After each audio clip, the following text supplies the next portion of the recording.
నమస్తే SR7 TV news కి స్వాగతం.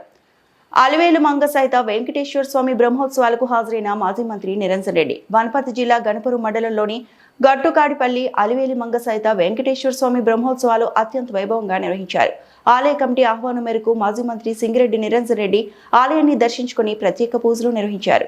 ఈ సందర్భంగా నిరంజన్ రెడ్డి మాట్లాడుతూ గట్టుకాడిపల్లి వెంకటేశ్వర స్వామి మహిమాన్విత దేవుడు అని, మహిమగల క్షేత్రంగా ప్రజలు కొలుస్తున్నారని, ఆనతి కాలంలోనే స్వామివారి మహిమలతో అత్యంత ప్రాచుర్యం పొందినట్లు తెలిపారు.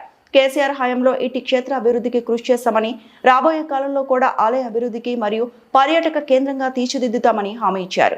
వేద పండితుల మంత్రోచ్చారణలతో కొనసాగుతున్న సుదర్శన యాగంలో పాల్గొని పూజలు నిర్వహించారు. అనంతరం వేద పండితులు తీర్థప్రసాదాలు అందజేసి పట్టు వస్త్రాన్ని బహుకరించి ఆశీర్వదించారు. మంత్రి వెంట మాజీ ఎంపీపీ కృష్ణానాయక్, రాధాకృష్ణయ్య, మండల పార్టీ నాయకులు ఉన్నారు. Reporting by SR7 TV news, Wanaparthy జిల్లా ఇన్ఛార్జ్ KP రెడ్డి.